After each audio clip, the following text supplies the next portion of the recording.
everybody, and welcome to Chapter 5 of Book 3, entitled Something Nasty in the Kitchen.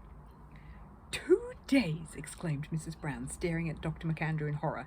Do you mean to say we've to stay in bed for 2 whole days? Aye, said Dr. McAndrew. There's a nasty wee bug going the rounds, and if you don't, I'll no be responsible for the consequences.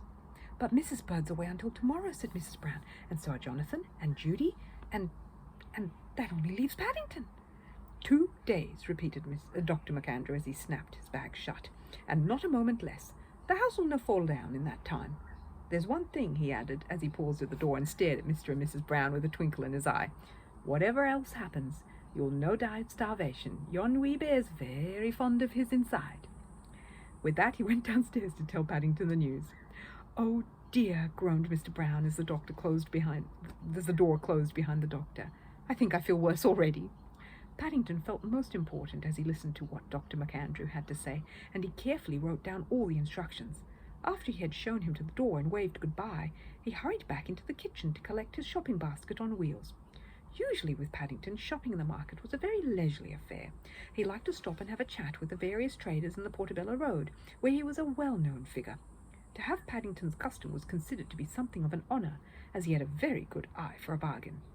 But on this particular morning he hardly had time even to call in at the baker's for his morning supply of buns. It was early, and Mr. Gruber hadn't yet opened his shutters, so Paddington wrapped one of the hot buns in a piece of paper, wrote a message on the outside saying who it was from, and explaining that he wouldn't be along for 11's that morning, and then pushed it through the letterbox. Having finished the shopping and been to the chemist with Dr. McAndrew's prescription, Paddington made his way quickly back to number 32 Windsor Gardens. It wasn't often Paddington had a chance to lend a paw around the house, let alone cook the dinner, and he was looking forward to it. In particular, there was a new feather duster of Mrs. Bird's he'd had his eye on for several days, and which he was anxious to test. I must say Paddington looks very professional in that old apron of Mrs. Bird's, said Mrs. Brown later that morning. She sat up in bed holding a cup and saucer, and it was kind of him to bring us up a cup of coffee. Very kind, agreed Mr. Brown, but I rather wish he hadn't brought all these sandwiches as well. They are rather thick, agreed Mrs. Brown, looking at one doubtfully. He said they were emergency ones. I'm not quite sure what he meant by that. I do hope nothing's wrong. I don't like the sound of it, said Mr. Brown. There have been several nasty silences this morning, as if something was going on. He sniffed, and there seems to be a strong smell of burnt feathers coming from somewhere. Well, you'd better eat them, Henry, warned Mrs. Brown. He's used some of his special marmalade from the cut-price grocer, and I'm sure they're meant to be a treat. You'll never hear the last of it if you leave any. Yes, but 6, grumbled Mr. Brown. I'm not even very keen on marmalade. And at 12 o'clock in the morning I shan't want any lunch. He looked thoughtfully at the window, and then at the plate of sandwiches again. No, Henry, said Mrs. Brown, reading his thoughts, you're not giving any to the birds. I don't suppose they like marmalade. Anyway, she added, Paddington did say something about lunch being late, so you may be glad of them. She looked wistfully at the door. All the same, I wish I could see what's going on. It's not knowing that's the worst part. He had flour all over his whiskers when he came up just now. If you ask me, said Mr. Brown, you're probably much better off being in the dark. He took a long drink from his cup and then jumped up in bed, spluttering. Henry, dear, exclaimed Mrs. Brown, do be careful. You'll have coffee all over the sheets. Coffee, yelled Mr. Brown. Did you say this was coffee? I didn't, dear, said Mrs. Brown mildly. Paddington did. She took a sip from her own cup and then made a wry face. It has got an unusual taste. Unusual, exclaimed Mr. Brown. It tastes like nothing on earth. He glared at his cup and then poked at it gingerly with a spoon. It's got some funny green things floating in it too, he exclaimed. Have a marmalade sandwich, said Mrs. Brown. It'll help take the taste away. Mr. Brown gave his wife an expressive look. 2 days, he said, sinking back into the bed. 2 whole days. Downstairs, Paddington was in a bit of a mess. So, for that matter, was the kitchen, the hall, the dining room, and the stairs. Things hadn't really gone right since he'd lifted up a corner of the dining room carpet in order to sweep some dust underneath, and had discovered a number of very interesting old newspapers. Paddington sighed. Perhaps if he hadn't spent so much time reading the newspapers, he might not have hurried quite so much over the rest of the dusting. Then he might have been more careful when he shook Mrs. Bird's feather duster over the boiler. And if he hadn't set fire to Mrs. Bird's feather duster, he might have been able to take some more time over the coffee. Paddington felt very guilty about the coffee, and he rather wished he had tested it before taking it upstairs to Mr. and Mrs. Brown. He was very glad he'd decided to make cocoa for himself instead. Quite early in the morning, Paddington had run out of saucepans. It was the first big meal he had ever cooked, and he wanted it to be something special. Having carefully consulted Mrs. Bird's cookery book, he had drawn out a special menu in red ink with a bit of everything on it. But by the time he had put the stew to boil in one big saucepan, the potatoes in another saucepan, the peas in a third, the Brussels sprouts in yet another, and used at least 4 more for mixing operations, there was really only the electric kettle left in which to put the cabbage. Unfortunately, in his haste to make the coffee, Paddington had completely forgotten to take the cabbage out again. Now he was having trouble with the dumplings. Paddington was very keen on stew, especially when it was served with dumplings, but he was beginning to wish he had decided to cook something else for lunch. Even now he wasn't quite sure what had gone wrong. He'd looked up the chapter on dumplings in Mrs. Bird's cookery book and followed the instructions most carefully, putting 2 parts of flour to 1 of suet, and then adding milk before stirring the whole lot together. But somehow, instead of the mixture turning into neat balls as it showed in the coloured picture, it had gone all runny. Then when he'd added more flour and suet, it had gone lumpy instead and stuck to his fur, so that he'd had to add more milk and then more flour and suet until he had a huge mountain of dumpling mixture in the middle of the kitchen table. All in all, he decided it just wasn't his day. He wiped his paws carefully on Mrs. Bird's apron, and after looking round in vain for a large enough bowl, scraped the dumpling mixture into his hat. It was a lot heavier than he had expected, and he had a job lifting it up onto the stove. It was even more difficult putting the mixture into the stew, as it kept sticking to his paws, and as fast as he got it off one paw, it stuck to the other. In the end, he had to sit on the draining board and use the broom handle. Paddington wasn't very impressed with Mrs. Bird's cookery book. The instructions seemed all wrong. Not only had the dumplings been difficult to make, but the ones they showed in the picture were much too small. They weren't a bit like the ones Mrs. Bird usually served. Even Paddington rarely managed more than 2 of Mrs. Bird's dumplings. Having scraped the last of the mixture off his paws, Paddington pushed the saucepan lid hard down and scrambled clear.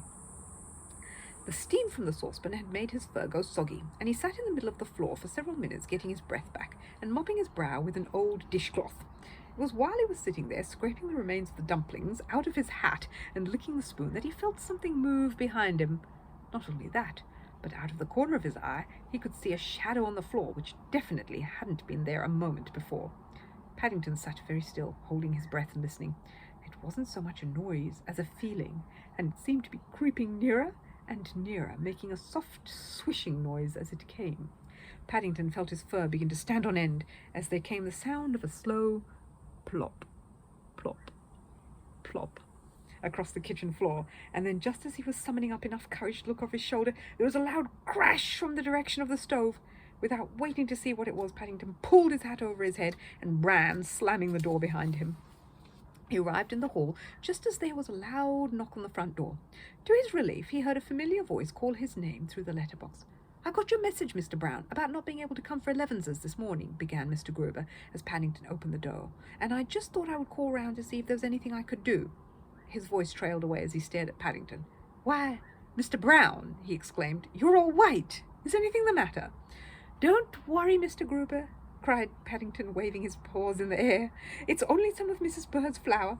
I'm afraid I can't raise my hat because it's stuck down with dumpling mixture. But I'm very glad you've come because there's something nasty in the kitchen." "Something nasty in the kitchen?" echoed Mr. Gruber. "What sort of thing?" "I don't know," said Paddington, struggling with his hat, "but it's got a shadow and it's making a funny noise." Mr. Gruber looked around nervously for something to defend himself with. "We'll soon see about that," he said, taking a warming pan off the wall. Paddington led the way back to the kitchen and then stood to one side by the door. "After you, Mr. Gruber," he said politely.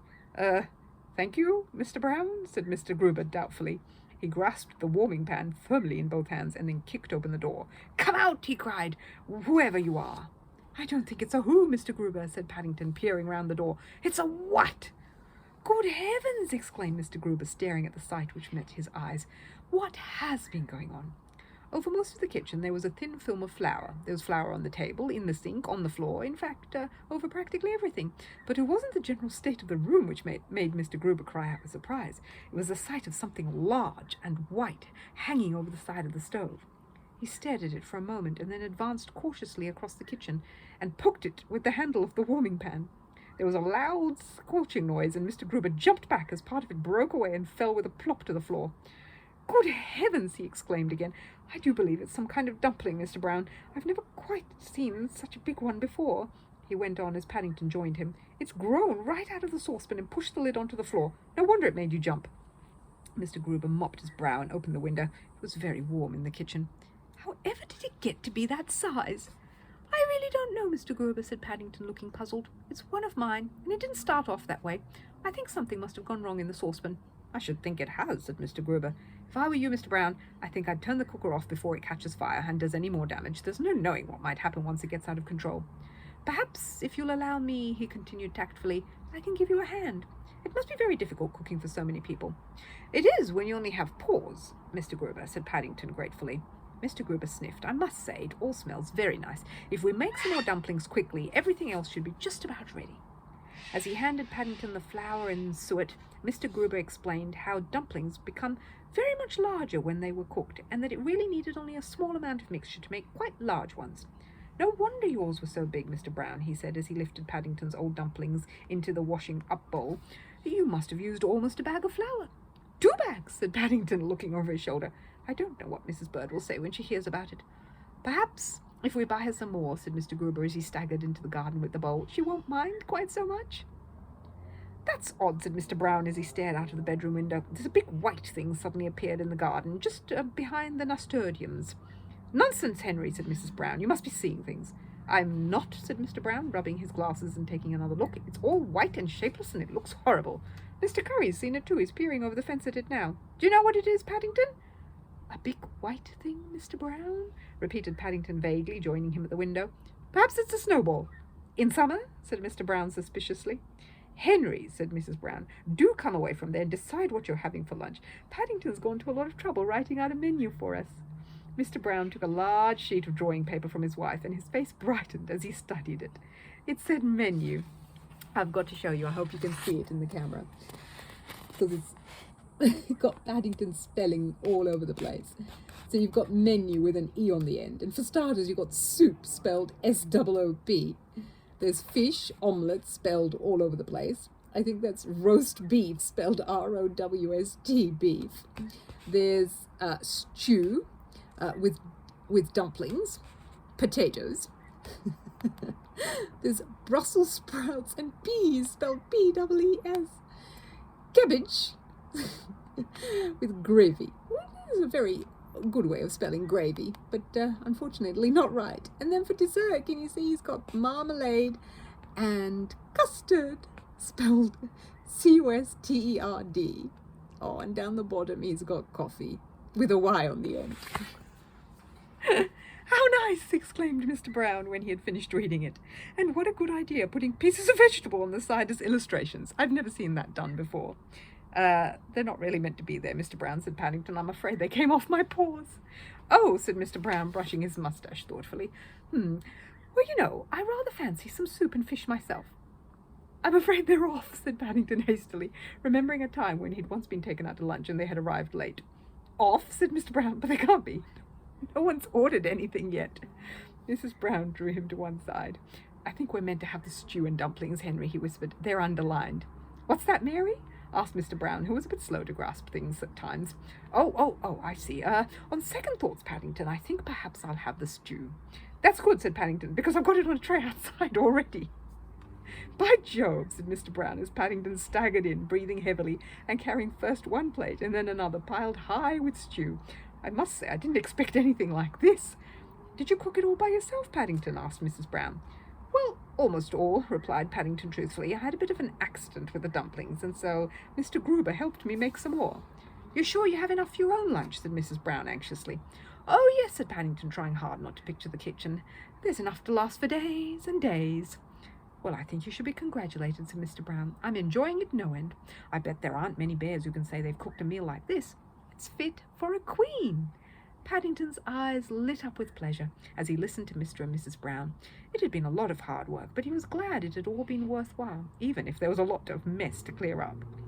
You know, Henry, said Mrs. Brown as Paddington hurried off downstairs to see Mr. Gruber, we ought to think ourselves very lucky having a bear like Paddington about the house in an emergency. Mr. Brown lay back on his pillow and surveyed the mountain of food on his plate. Dr. McAndrew was right about one thing, he said. While Paddington's looking after us, whatever else happens, we certainly shan't starve.